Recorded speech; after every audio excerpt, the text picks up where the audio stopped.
The scarf was new. I remember that specific detail because I was staring directly at it when my entire life shifted sideways.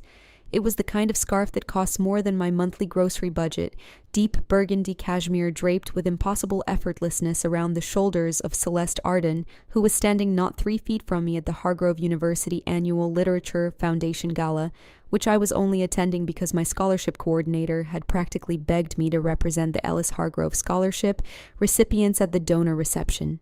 I had dressed as carefully as I could manage, in a navy dress I'd borrowed from my roommate June, and heels that pinched my little toe, and I had been perfectly invisible for the first 40 minutes of the evening, which was exactly how I preferred it. Then Celeste Arden turned around and looked directly at me with eyes the color of dark amber, and the invisible part of my evening ended without my permission. I should explain something about Celeste Arden. You have to understand what it meant to be standing near her. She was 23, a year ahead of me, and she had occupied the highest tier of Hargrove's social stratosphere since the moment she arrived on campus as a sophomore transfer with cheekbones that architecture students referenced in class discussions about structural beauty. She was the daughter of Margot Arden, whose family name was literally carved into the stone above the east wing of the business school. She wore her dark hair in a loose knot that suggested she hadn't tried, when obviously she had because Celeste Arden tried at everything and made it look like breathing. She was the kind of beautiful that made a room reorganize itself around her without her asking, and she was looking at me, not through me, which was the experience I was more familiar with, directly at me, with an expression I couldn't read, and then her hand closed around my wrist. Before I continue, if you enjoyed this story, I share lots of steamy, uncensored stories on my Patreon page, which is linked in the description. Details are in the description and comments. Be careful, it's very, very hot inside. Her grip was firm but not harsh, more the grip of someone who had made a decision and needed a partner in it immediately, and she pulled me to her side and smiled at the approaching group of people with the specific warmth that powerful women deploy when they want you to think they are pleased to see you and not when they actually are. "Mother," Celeste said in a voice like poured honey over cold marble. The woman at the center of the approaching group was Margot Arden, and I recognized her from the framed portraits in the business wing that I walked past twice a week. She was elegant in the architecture of her face and the cut of her steel gray gown, and she was looking between Celeste and me with an expression of carefully maintained composure that told me she was working hard to control her reaction. "Celeste." Margot's gaze landed on me with the calm thoroughness of someone assessing property value. "And who is this?" Celeste's hand moved from my wrist to my hand, fingers lacing through mine with startling naturalness, and she said perfectly calmly, "This is Nora, my girlfriend." The word landed in the conversation like a stone dropped into still water, and I felt the ripples move outward through the small cluster of people around Margot, through the nearby guests who had been quietly listening, through the social atmosphere of the entire gala room, all before I could form a single coherent word. I smiled instead. I don't know why. Some reflexive survival instinct, maybe, or the awareness that we were at a donor event where my scholarship organization's most significant supporters were present, and the worst thing I could do was create a scene. I smiled, and I pressed my fingers lightly against Celeste Arden's hand, and I stood there while Margot Arden's carefully composed expression shifted through several emotions I catalogued for later examination. We survived the conversation. I said almost nothing. Celeste was extraordinary at saying everything, at deflecting and redirecting and charming with the efficiency of someone who had been trained in it since childhood, which I later learned was exactly the case. She kept hold of my hand until Margot and her entourage moved toward the far end of the reception hall, and then she turned to me, composed as ever, and said, "Thank you. You're very good at not panicking." "I'm panicking internally," I said. "I know, you kept absolutely still. That's better." She released my hand, and the warmth of it disappeared like breath off a winter window. "Nora, was it?" "You didn't know my name?" I stared at her. "You introduced me to your mother. I knew your face. I've seen you in the library." She reached out and lifted the glass of sparkling water from the tray of a passing server with the unconscious ease of someone who had never once worried about whether they were allowed to do something. "You're the Ellis Scholarship student. You work the Thursday evening shift at the circulation desk." The fact that she knew that was somehow more unsettling than everything else. "You just called me your girlfriend in front of your mother and half the university's donor community," I said quietly, "and you don't know my last name." "Ellis," she said. "I just said it. Nora Ellis." She looked at me over the rim of her glass with those amber eyes, and something moved in them that I couldn't name. "I owe you an explanation. You owe me considerably more than that." A corner of her mouth lifted. It wasn't quite a smile. "Fair. Will you meet me afterward? There is a small sitting room on the second floor. They leave open for events. 15 minutes after this ends." I should have said no. I should have walked back to the scholarship recipients' table and finished my one allotted glass of champagne and gone home and told June everything and laughed about it. But Celeste Arden was looking at me as though she was asking for something she didn't ask for often, as though the very act of requesting a meeting was costing her something, and against every reasonable instinct I possessed, I said yes. The sitting room was dim and smelled of old wood and someone's leftover perfume. Celeste was already there when I arrived, standing at the window with her arms crossed and her scarf abandoned over the back of a chair, and without the social performance around her, she looked different. Younger, maybe. Tired in the way that had nothing to do with sleep.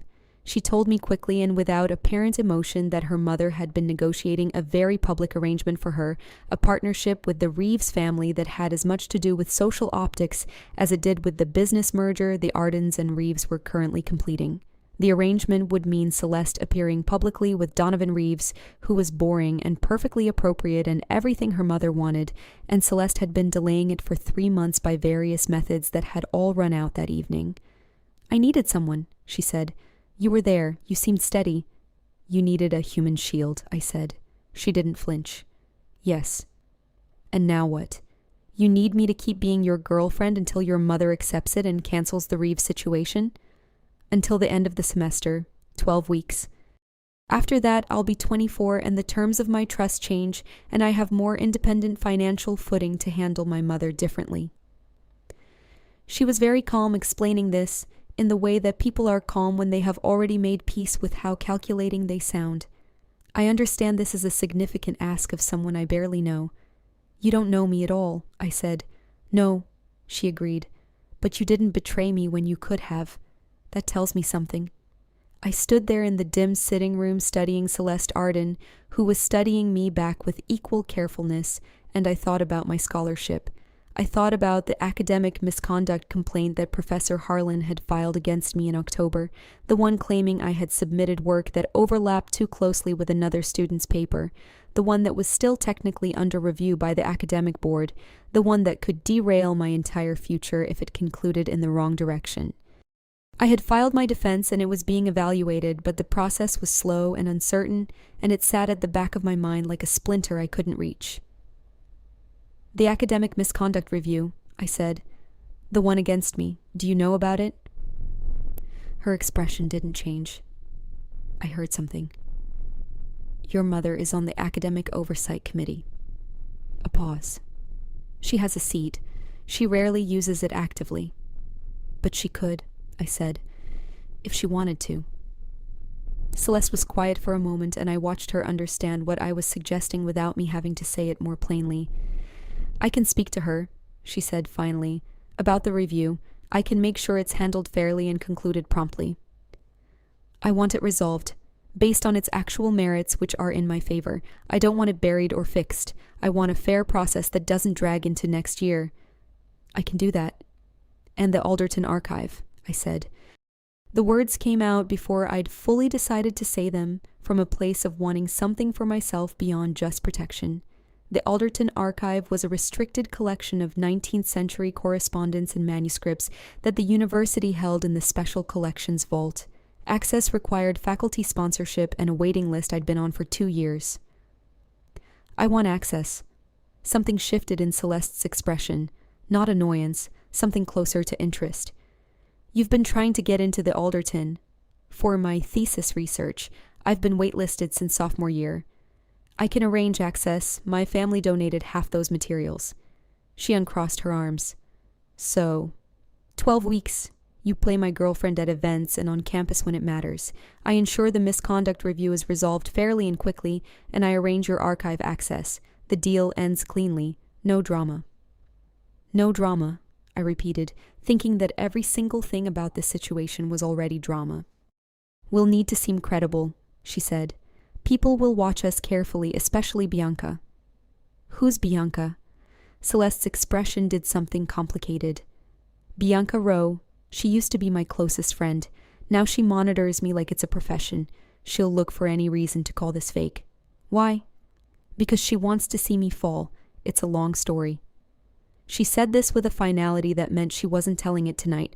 She picked up her scarf from the chair back and draped it over her shoulders with that same effortless elegance. Do we have a deal, Nora Ellis? I thought about my thesis, my scholarship, my future, and the splinter of that misconduct complaint, and I said, we have a deal. I did not sleep well that night. June was awake when I got back to our dorm room, cross-legged on her bed with her laptop and a bowl of cereal, and she listened to the entire story with increasing levels of alarm, expressed primarily through the progressive stilling of her spoon. So you're fake dating Celeste Arden, she said when I finished, for 12 weeks. The Celeste Arden. She's the only one. June set her cereal down. Nora, she's out of your league in like 5 different economic categories. I know. She's also, and I mean this with love, the type of person who will eat you alive without noticing. I know, I said again. Okay. June picked her cereal back up. I'm completely against this and I'll be watching everything carefully. Also, I need to know what she's wearing at every public event because I have a fashion-adjacent research interest. The first real test came 4 days later on a Tuesday, when Celeste appeared outside my lecture hall at 11 in the morning with 2 cups of coffee. She was wearing a camel coat, and her dark hair was down, and the cluster of students exiting the hall behind me went measurably quieter when they saw her, not because she said anything, but because Celeste Arden generated a certain gravitational silence wherever she was. She handed me one of the coffees. You take it with oat milk and 1 sugar, she said, as though she had not just demonstrated that she had researched my coffee order at some point in the preceding 4 days. You didn't need to do this, I said. It's Tuesday. You have your long lecture block and then you go straight to the library shift. You need the coffee. She fell into step beside me as I started walking, unhurried, as though she spent every Tuesday morning walking beside scholarship students from their literature seminars. Also, people are watching. Are they? 3 people just took a photo. Someone will post it within the hour. She said this without looking around to confirm it, just from the experienced certainty of someone who has lived in the public eye long enough to feel it like a change in air pressure. How was the lecture? Long, I said. Milton is always long. I took a Milton seminar my sophomore year, the one with Professor Daines. A small pause. I actually loved it. I looked at her sideways. You don't seem like a Milton person. What does a Milton person seem like? I considered. Less put together, more existentially distressed. She laughed. It was short and genuine, and it surprised me, the realness of it after the polished social sounds I'd seen her make at the gala. I am existentially distressed, she said. I hide it well. We walked across the main quad together with the late October sun making everything look burnished and the eyes of people we passed tracking us like compass needles finding north, and I drank my coffee and tried to remember that this was a performance, that her arm periodically brushing mine as we walked was not intimacy but staging, that the fact that she had found out my coffee order was research rather than affection. I almost convinced myself. Then she said, "You have a piece of your lecture notes on your sleeve," and reached over to pluck a small sticky note that had somehow attached itself to my cardigan, and her fingers grazed my wrist for one brief second, and my entire nervous system did something unhelpful. The news of our relationship spread through campus, with the speed and enthusiasm that could only be generated by genuine surprise. Celeste Arden had never publicly dated anyone at Hargrove. There had been rumors, speculation, the occasional blurry photograph at an off-campus restaurant, but nothing confirmed, and now there were clear photographs of us crossing the quad, of Celeste handing me coffee, of us walking close enough that her camel coat occasionally touched my shoulder. June texted me 15 minutes into my library shift. People are losing it in the group chats you need to mentally prepare. I put my phone away and tried to think about the Chaucer recataloguing I was supposed to be doing. Bianca Rowe found me 3 days later. She was exactly what her name implied, someone whose beauty was assembled with precision into a kind of weapon, dark-eyed and sharp-smiled in the way of people who have decided that charm is a tool rather than a quality. She cornered me in the campus cafe while I was waiting for a sandwich, which I will note is an extremely undignified location to be cornered, and she said, "You're Nora Ellis. The scholarship girl Celeste is supposedly dating." "We're dating," I said. "How interesting. Celeste has never been interested in anyone without a family name." She smiled with her teeth. "How did you two meet? I ask only because I've known Celeste for 4 years and she's never mentioned you." "Sometimes people keep things private," I said. "Celeste?" Bianca's smile widened. "Celeste doesn't keep things private. Celeste manages things publicly, strategically, and with excellent lighting." She tilted her head. "I'm only warning you, as someone who knows her well. You're not her type, and this won't last, and if you're not careful, you'll get hurt in a way that takes a while to heal."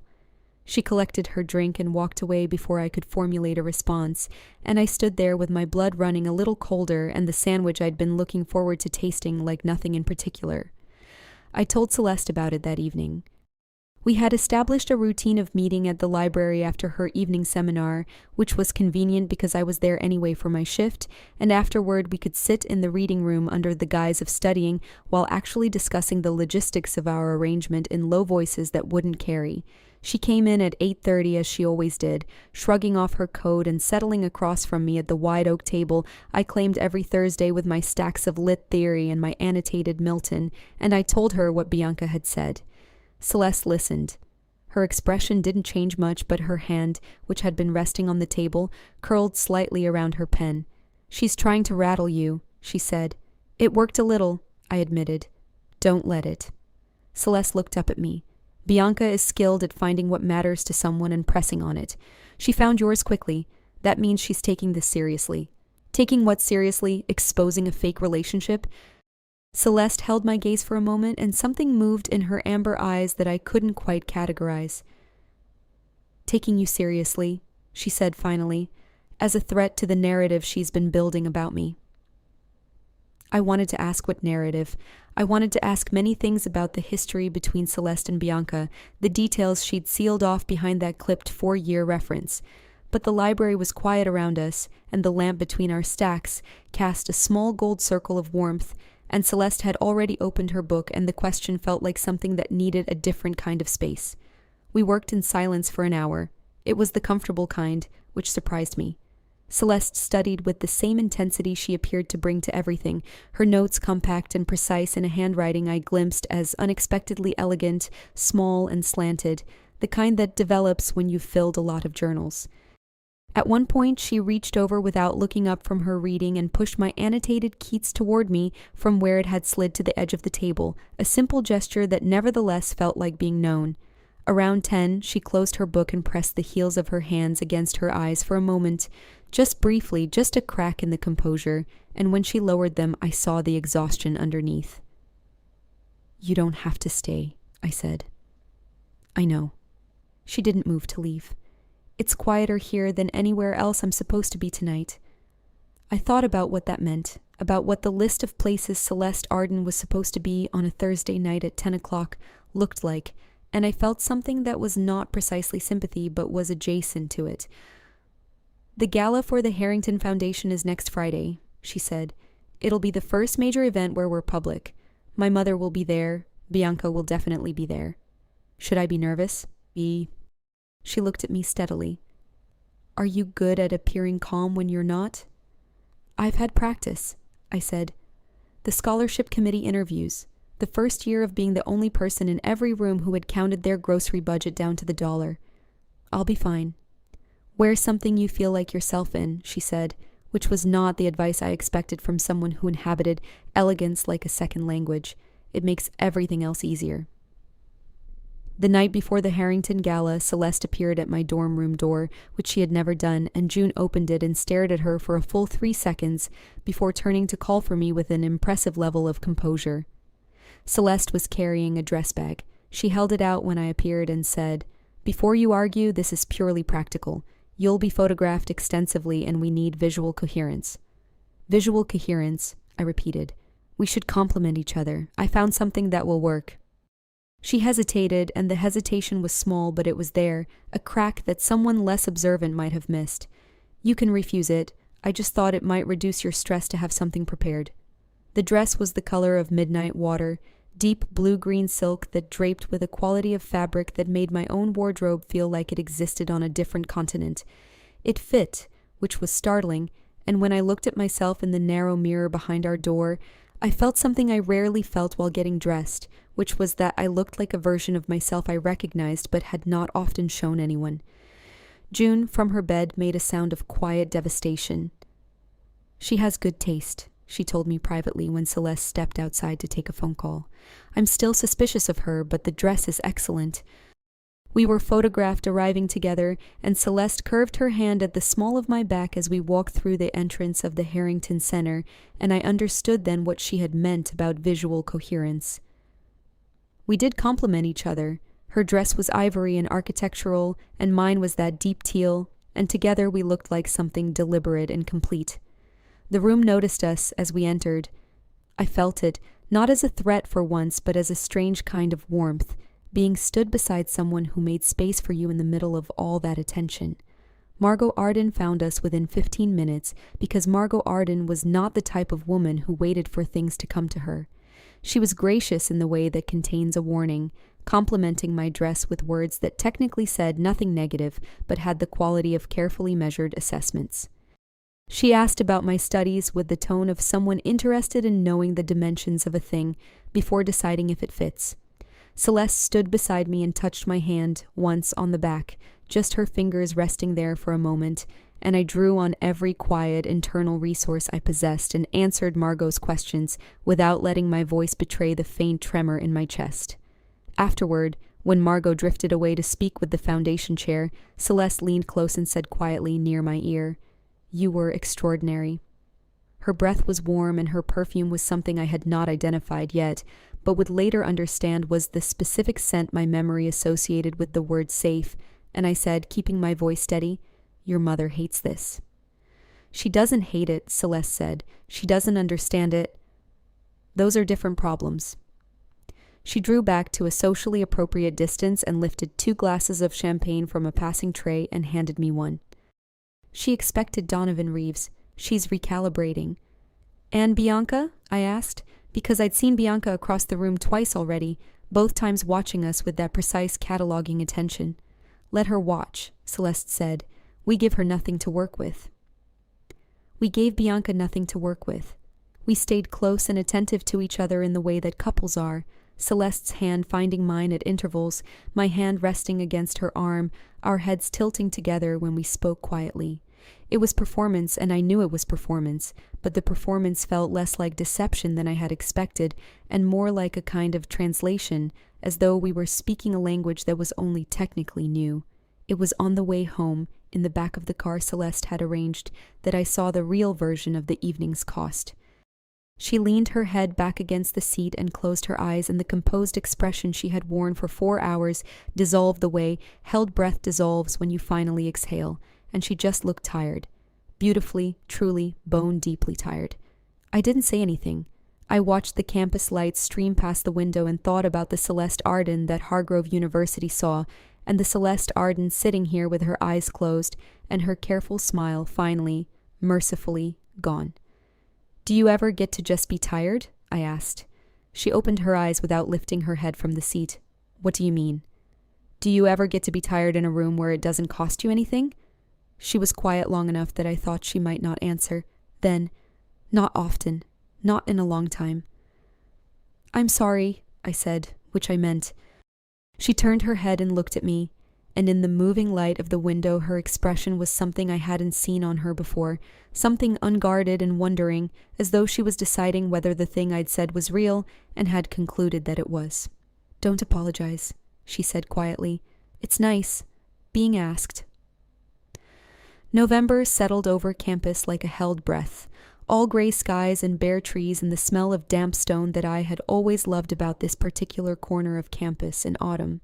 I catalogued the weeks in small increments. My Alderton archive access came through in the second week, and standing in the special collections vault, surrounded by the actual physical letters of 19th century writers who had mattered enormously to my understanding of literature, was something so good it made my eyes sting. I texted Celeste a photo of the archive from the doorway, and she responded, "Good, that's good." And then, after a pause, "I'm glad." Our routine continued to develop with the organic persistence of water finding its path. She brought coffee on Tuesdays. I saved her the corner table in the reading room, the one with the best lamp and the window that caught the late afternoon light, and she never acknowledged that I did this, but she always settled into it with the specific rightness of someone returning to a place that suits them. We texted more than was strictly necessary for the performance. She sent me a line from a Paradise Lost commentary she had found that was so misguided it was genuinely funny, and I sent her a photograph of a margin note in an Alderton collection letter that said in Victorian pencil, "This entire argument is incorrect and the author knows it." She responded with 3 laughing emojis, and then, after a moment, "I would have liked this person." I noticed her noticing things, the way I rubbed the back of my neck when I was frustrated with my research, the way I went very still when someone spoke to me condescendingly, the way I always left the last 10% of my coffee because I hated when it went cold and the last part always did. She adjusted around these things without commenting on them, with a quietness that felt like the opposite of being watched, and the precise same thing as being seen. The misunderstanding, when it came, was my fault in the sense that I was the one who heard it wrong, but it grew in a soil I had been cultivating, which was the persistent internal argument that a person like Celeste Arden did not fall in love with people like me, that everything warmth adjacent I received from her was the natural overflow of a very skilled social performer who had simply not turned it off. I was in the library stacks in the back corridor where the older periodicals were shelved, fetching a volume for a library patron, when I heard Celeste's voice. She was in the study alcove around the corner, and she was on the phone, and her voice had that particular clipped cadence I had learned meant she was managing something with someone she was not comfortable with. I heard, "Yes, I understand what you want. The situation with Nora is not permanent. I know that. It serves a purpose, and it will conclude. I need you to trust me to handle this." I stood in the periodical stacks with an old journal volume heavy in my hands, and felt the whole warmth of the preceding weeks drain downward through my body like water through cupped palms. It serves a purpose, and it will conclude. Of course it would. Of course. I had known this from the beginning. 12 weeks, she had said. A deal. An arrangement. I had known, and I had let myself forget, which was the specific kind of foolishness that happened when someone brought you coffee and remembered your archive dreams and looked at you in a dim library light like you were something worth finding. I told myself it was fine. I told myself I had expected this. I put the periodical volume in the correct patron's hands and finished my shift and walked home across the cold November campus, and absolutely did not let myself cry, which I achieved entirely successfully. The following days I built a careful distance. I was not cruel. I was not cold. I was present at the events we were committed to, and I stood beside her and played the part, but I found reasons not to stay late in the reading room. I let her texts sit longer before answering. I told myself I was protecting myself, which was true, but I was also retreating in a way that had its own kind of dishonesty. Our first kiss happened before the distance. I want to place it correctly in the timeline because it matters. It was in the 3rd week of November at a smaller faculty reception at Hargrove's literature department, the kind of event that Celeste attended as a legacy donor, presence rather than a student, and Bianca was there, which had become a pattern that I'd noticed with increasing tension. Bianca had been circulating stories, quiet ones, whispered with plausible deniability at the edges of events, and in the social threads I occasionally caught glimpses of through June's phone. The story said that Nora Ellis was a social climber, that she'd targeted Celeste strategically, that a scholarship student chasing a girl like Celeste was transparently about access and nothing genuine. It was a faculty member of all people, a visiting lecturer whose name I have since entirely erased from my memory, who cornered me by the bookshelves and repeated a version of this with a sort of fascinated cruelty dressed as concern, asking whether I had thought about how this looked, whether I understood the different world Celeste moved in, whether I was perhaps, and here he had chosen the word overreaching. I had opened my mouth to respond when Celeste appeared from my left side with the silent efficiency of someone who had been tracking the conversation from across the room, and she said, with the cold precision of a blade finding its angle, "I believe the question you're actually asking is whether Nora deserves to be with someone like me. The answer is that she does, considerably, and the premise of your curiosity is both presumptuous and professionally inappropriate. Shall we leave it there?" The visiting lecturer left it there. I turned to look at Celeste, who was watching him go with an expression like polished stone, and when she turned to look at me, the stone dissolved into something searingly direct, and I said, "You didn't have to do that." "I know," she said. "We were alone. There was no one watching." "I know." We stood very close together in the narrow space between the bookshelf and the wall, and the reception continued around us without caring, and Celeste looked at me with that amber gaze that had never, not once, looked at me like I was something less, and I stopped thinking and kissed her. It lasted only a moment before I pulled back, startled by my own impulse, but Celeste's hand was already at my face, her thumb against my jaw, and she kissed me again properly, slow and certain, the way she did most things that she'd decided on, and the room and the performance and the deal and the 12 weeks all went away for the duration of it. When she drew back, her expression was unreadable, and her thumb was still at my jaw, just resting there. "Was that—" I started. "Yes," she said simply, and I understood that she meant, yes, it was real. Yes, she knew the difference. But then I heard the phone call in the periodical stacks, and I built my careful distance, and I stopped letting myself know what I'd felt. She noticed. She would notice. I had watched her notice everything else. On the first day of December, I found her waiting outside the Alderton Archive at 4 p.m, which was not in our schedule. She was leaning against the stone wall with her coat on and her arms crossed, not against the cold, but in that self-containing way she sometimes stood, and when I came out she looked at me with an expression that was almost, but not quite, composed. "You're withdrawing," she said. "I'm just busy. Thesis deadlines." "Nora." She said my name the way she said things she meant, levelly and without ornamentation. "Don't." I closed the archive door behind me and stood in the cold corridor and tried to decide what honesty was going to cost me. "I heard you on the phone, in the library a few weeks ago." She was very still. "What did you hear?" "Enough." I kept my voice even. "About the situation with me serving a purpose and concluding. I know that's what this is. I've always known. I stopped. Started again. I let myself forget for a while, and that's my error, not yours. You've been entirely clear about what the arrangement is." Celeste uncrossed her arms. The motion was slow. Her expression had gone through several things I couldn't read quickly enough.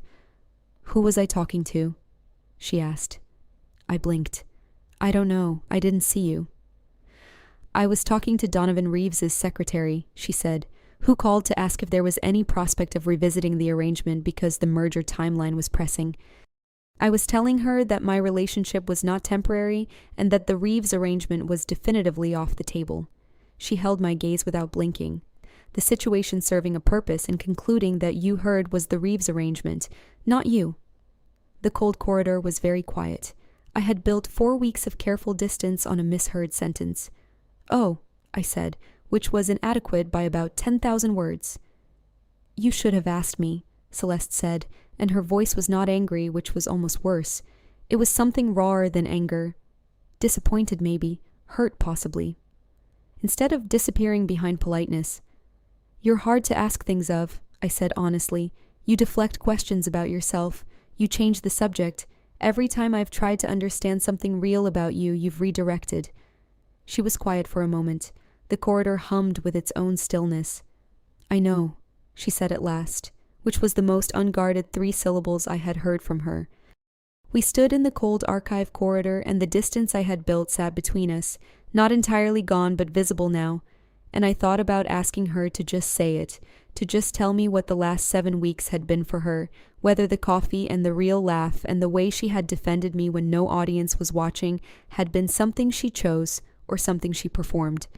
But the words felt large and the corridor felt fragile, and I said instead, "Can we go somewhere warm?" We went to the small cafe at the east edge of campus, the one that stayed open late and played low music and had mismatched chairs and was, importantly, not the kind of place where Celeste Arden's presence would generate a spectacle. She ordered us both tea without asking, and we sat in the corner with the rainy window behind us, and she told me about Bianca. They had been friends since Celeste transferred to Hargrove, and Bianca had been the first person who seemed to want Celeste's actual company rather than her name or her network.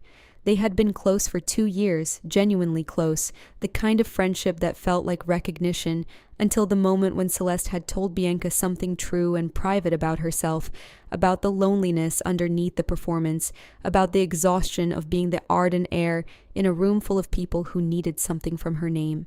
And Bianca had taken that honesty and used it, first subtly and then more openly, as social currency, as leverage, as a way of making Celeste need her by ensuring no one else got close enough to offer what Bianca offered, which was the appearance of genuine knowledge. "She told people I was unstable," Celeste said, holding her tea in both hands and looking at it rather than me. Not dramatically, just in the way that made people keep a careful distance. "So that she stayed the only person who knew me." She paused. "I let her, for a while, because I didn't know how to explain to anyone that I was lonely without confirming everything she was already saying about me. I thought about that for a long moment, about the mechanism of it, the precision of the trap.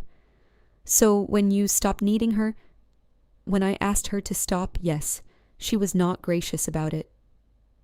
A small, dry sound that almost reached humor. "She's been invested in my falling apart ever since." "She told me you'd hurt me," I said. "She probably believes that," Celeste said. "She's been waiting for me to either confirm what she says about me or to disappoint everyone who believes the performance. I've been doing neither, which I think frustrates her more than either outcome would." I looked at her across the small table, at the cup between her hands and the set of her shoulders and the genuine tiredness in her face, and I said, "Celeste, what are we?" She looked up. "The 12 weeks are almost up," I said. "The misconduct review was resolved. I have the archive access. The Reeves thing is apparently settled. What are we, past the deal?" The rain moved against the window behind me. The cafe murmured with its low music and other people's conversations. "What I want us to be," she said carefully, "is something you choose. Not because of the deal, not because of what I can offer you." "That's not an answer." "No." She set her tea down. "It's a fear."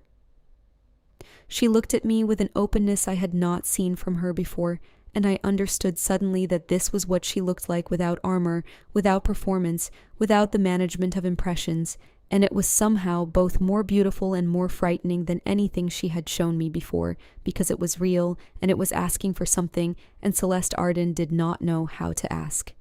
I don't know how to want someone and ask them to stay. Everyone in my life stays because I'm useful or because I perform correctly or because my name opens something they need. You're the first person I've wanted to call when something good happens that has nothing to do with any of that." She stopped, drew a breath. "The first time you told me I deserved to be tired without it costing me anything, I thought about that sentence for 3 days. I felt the architecture of my careful distance begin to shift, the way something carefully built shifts when you take the wrong stone from the middle. Then the end of the semester arrived, and with it, the one event I had been dreading with the growing dread of someone watching a slow tide come in. The Hargrove Winter Scholarship Gala was the university's most photographed event.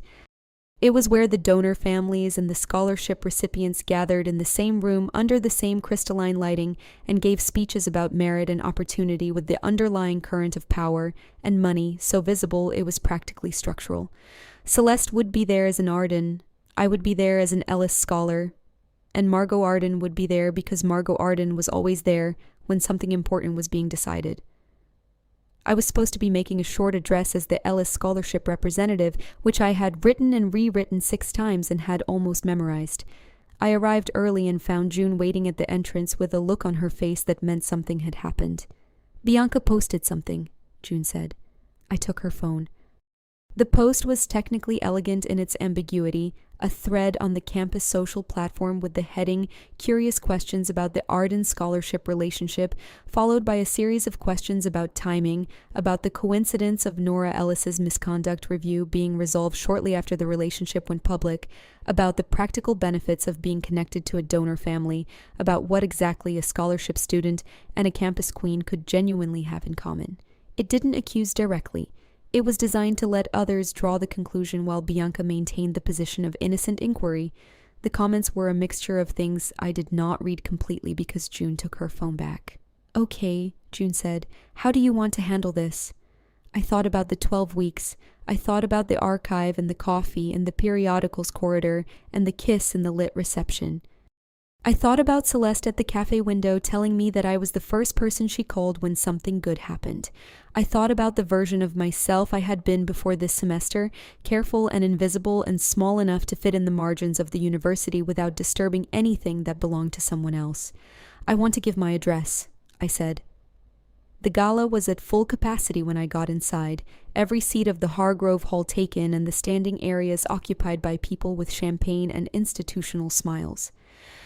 I found my place in the program notes and spotted Celeste across the room, standing near her mother, composed and beautiful and absolutely watching me when I looked up. I held her gaze for a moment and something passed between us in that held look that I did not have words for, precisely, but that felt like recognition. Margot Arden found me before the addresses began. She was gracious and precise in her usual way, but underneath the graciousness tonight was something that wanted resolution. "I think we should speak plainly," she said, which is what people say when they intend to be anything but plain. "Celeste has a future that requires careful stewardship. I'm sure you understand what I mean by that." "Tell me what you mean," I said. She looked at me with an expression of measuring. "Relationships formed under unusual circumstances and maintained for strategic reasons have a natural lifespan. It would be better for Celeste, and frankly for you, to acknowledge that now, rather than after significant public entanglement." "Relationships formed under unusual circumstances," I said slowly, "sometimes become something else." "Sometimes," she said, "but between people at the same level with compatible futures." I looked at Margot Arden and I thought about Celeste, tired in the back of a car with her careful smile dissolved. I thought about the library lamp and the mismatched cafe chairs and my name said with the weight of meaning on a cold archive corridor. "Celeste is 23 years old," I said, keeping my voice pleasant. "She's an adult who is more than capable of determining what level and what future she wants. I think you know that, Mrs. Arden. I think you've always known that, and it frightens you because it means you can't arrange her into the shape that's most convenient." I paused. "I say this with respect for what you've built and what you provide for her. I just think she's more capable of knowing her own mind than anyone in this room gives her credit for." Margot's expression shifted. Not rage, something more like encountering an obstacle she had not mapped. Bianca's moment came when the program opened the floor for the scholarship community address. I walked to the small podium at the front of the room with my notes folded in my hand and the room quiet around me, and I looked out at the assembled faces of everyone who had spent the autumn semester forming an opinion about who I was and why I was here. I set my notes on the podium. I did not look at them. "I was asked to speak tonight about what the Ellis Scholarship has meant to my time at Hargrove," I said, "and I want to do that honestly because I think honest is the only language worth using at an event designed to honor the idea that merit matters." I took a breath. Hargrove is extraordinary, and it is also sometimes a place where the assumption is that belonging is inherited, that the people who matter already know who they are, and the people who arrived on the basis of what they've done are here on a kind of permission that can be reviewed. I paused. I've spent 2 years being very careful not to disturb anything, being small enough to fit in the space I was allotted. And this semester I was reminded, unexpectedly, that being careful about not being seen is not the same thing as being worth seeing. They're different things. I know that now. The room was very quiet. "The scholarship is why I'm here," I said. "What I'm going to carry out of here will be mine. Thank you." I stepped back from the podium to a room that was not quite sure what to do with what it had just heard, and then I heard a single person begin to applaud from somewhere in the left section of the room, and I looked, and it was Celeste, standing at her table, clapping with her eyes on me in an expression that she was not managing at all, that was entirely and publicly open, and people looked at her and then the room filled with sound. Afterward, in the hall outside the main event space where the crowd thinned and the marble corridor offered the specific quiet of a space between two louder rooms, Celeste found me. She walked toward me with her coat over her arm and her expression doing that open, unguarded thing that I was learning to recognize as the version of herself she gave only when she had decided to stop managing the impression. And I started to say something practical, something about the gala and Bianca's post, and how we should probably discuss the next steps, given the end of the semester approaching. She kissed me before I could, not like the first time, which had been impulse and surprise and the warmth of the bookshelf space. This was decided. This was Celeste Arden deciding, in the marble corridor outside the Hargrove Winter Gala with her coat over her arm and her eyes open for a moment before they closed and her hand at my jaw and the warmth of her mouth that I had spent 7 weeks arguing myself out of wanting. When she drew back, she kept her forehead against mine, and I could feel her breathing, the slight unsteadiness of it, and she said, "I'm not pretending." "I know," I said. "I haven't been pretending for a while." Her voice was very quiet, and she stayed with her forehead against mine, and I realized this was where she trusted me with the weight of it, not in the polished gala room, not in front of anyone who might see her as a symbol of something, here in the corridor with me as herself. "I don't know how to ask people to stay." "I know," I said again. "You told me, in the cafe. I'm telling you again." She pulled back enough to look at me. Her eyes were bright with something that she had been holding at distance for months, and I understood that for someone who managed her own emotional landscape with the precision of someone who had learned very young that showing it created vulnerabilities, this was significant. "Stay." "I'm not going anywhere," I said. She let out a breath that was very close to a shudder, not dramatic, not performed, just the real physical release of something held too long, and I put my arms around her in the marble corridor, and she let me, which was its own kind of revelation, Celeste Arden letting someone hold her without arranging it. We stood there for a moment that belonged entirely to us. I told June everything that night. She sat across from me on her bed with her cereal abandoned and her laptop closed, giving me her full and undivided attention, and when I finished, she said, "I've been suspicious of her since the beginning. I know. I've been watching for signs of manipulation and social predation. I know. And I'm going to grudgingly concede," June said, with the specific dignity of someone making a difficult admission, "that she seems to actually be good for you. Also, she applied for an extension on your behalf for the archive access. I just saw the email come through to your university account, which is a weirdly romantic thing to do, and I cannot argue with it." I laughed. It was the kind of laugh that comes from genuine lightness, and it felt new. The weeks between the gala and winter break were not without their complications. Margot Arden did not immediately embrace the idea of Nora Ellis as a permanent fixture in Celeste's life, which was not surprising and not devastating because Celeste was 23, and 2 weeks into December her trust terms shifted as she had planned, and the practical leverage her mother had held over her choices reduced significantly. What remained was familial, emotional, the complicated texture of loving your mother while recognizing that her vision of your life is not your life, and Celeste navigated that with the same careful honesty she had begun bringing to everything. Bianca's post faded, as posts do, into the general noise of a semester ending. The response to it had been less enthusiastic than she'd anticipated, possibly because the scholarship address had reframed the narrative, possibly because the image of Celeste Arden standing up first to applaud in a room full of her family's donors was more interesting than any rumor. I didn't know for certain, and I found that I minded less than I expected. In January, Celeste asked me what my thesis research needed most, and I told her the last 2 months of archive access had clarified a central argument about correspondence as a form of emotional negotiation in Victorian literary culture, and she listened with genuine interest and asked questions that were unexpectedly precise. And somewhere in the middle of explaining my thesis to her, I understood that she was not listening to understand my work, but because she liked hearing me think, which was a different thing and more affecting. She started leaving books on the reading room table for me. Not as gifts exactly, more as if she had been reading something and thought I would find it interesting and had simply left it for me to find, with no note and no gesture, just the book there when I arrived. I started leaving things for her in return. A particularly striking margin note photographed from an Alderton letter, a poem copied out on a piece of paper with no attribution because I wanted her to look it up herself, a coffee cup with the exact right order on days she arrived at the library looking like she had been managing something all morning. She came to my library shift on a Tuesday in February and sat at the corner table for 3 hours with her own reading and bothered no one, and occasionally looked up when I moved past her with returned books to be reshelved, and it was so quietly domestic, so unexpectedly simple, that I had to go into the periodical stacks for a few minutes to collect myself. Spring arrived at Hargrove with the particular generosity of spring, on a campus that had spent autumn and winter looking like a brooding literary metaphor, and the pathways that had been bare and wet turned green and warm and full of students reclaiming outdoor spaces with books and bare feet, and the distinct energy of people who had survived winter and are choosing joy about it.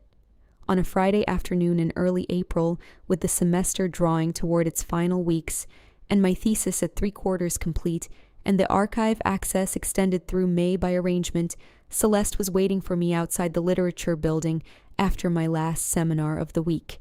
She was sitting on the stone steps in the sun with her coat off and her face tilted up slightly toward the warmth, and she looked, in that unguarded moment before she heard me, like someone who was genuinely, quietly happy.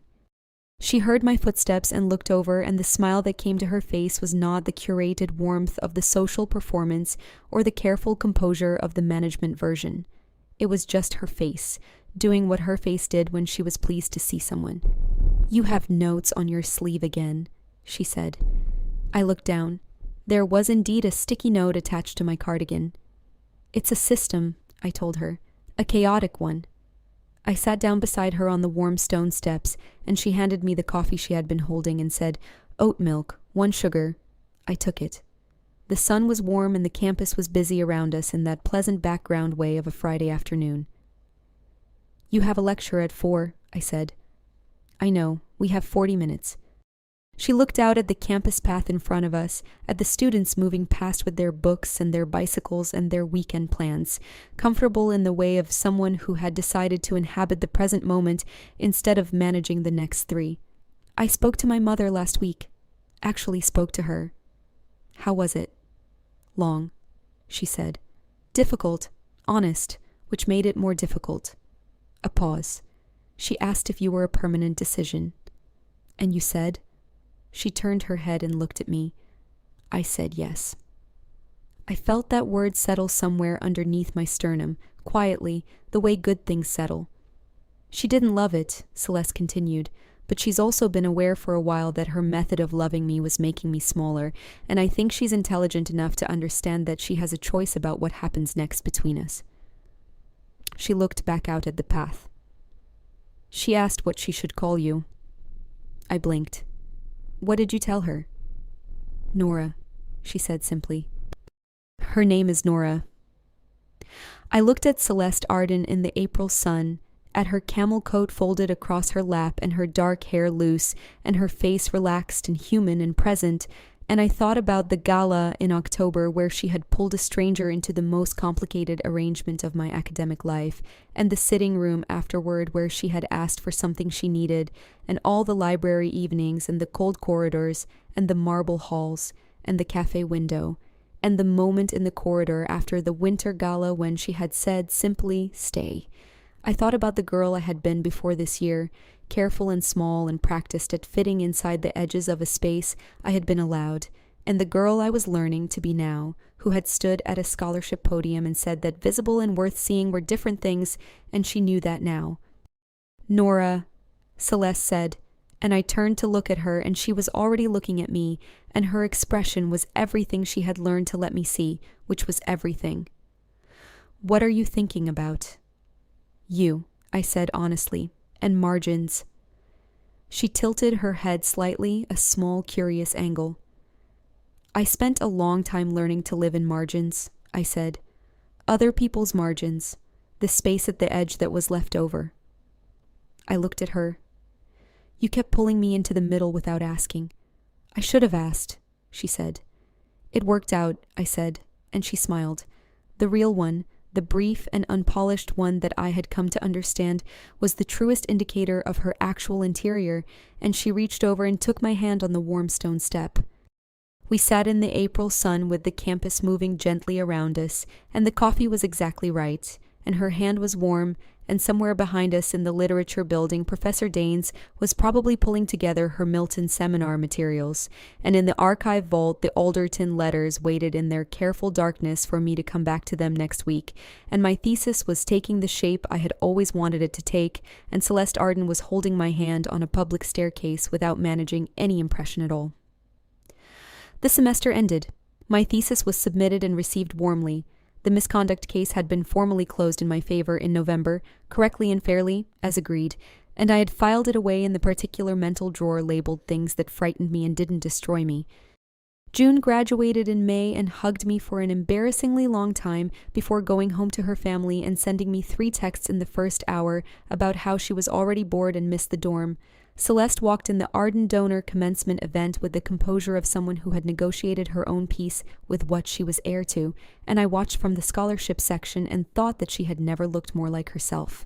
In early June, in the small garden behind the literature building, where the climbing roses that someone had planted decades ago had finally overtaken the stone wall and were in their brief annual fullness, Celeste and I sat on the stone bench in the late afternoon gold, and she was reading something and I was annotating something, and neither of us felt the need to fill the space with more than that. The campus was in its summer quiet, most students gone, the paths wide and unhurried. She looked up from her reading and found me already looking at her, and she said with the directness that I had come to love most about her, "You're staring." "You're worth staring at," I said, which would have been embarrassing a year ago and which now was simply true. She closed her book, carefully marking her page, and turned to me with the full weight of her attention, which was considerable.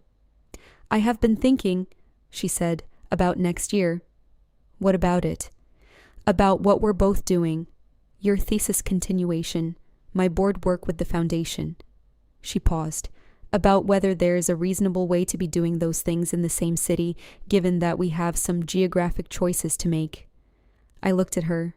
The roses were very full against the stone wall behind her, and the afternoon was very warm, and Celeste Arden was looking at me with her careful directness and asking about next year in the way that meant she had already thought through several versions of it. "You want to talk about geography?" I said. "I want to be where you are," she said plainly as though it were a simple fact. "That's what I want. I'm asking whether you want the same thing." I thought about the margin, about the middle, about 12 weeks. That became something neither of us had agreed to at the beginning in the sitting room, about oat milk and 1 sugar and periodical stacks and borrowed dresses and the cold archive and the way she had stood up first, alone, in a room full of people who expected something more careful from her.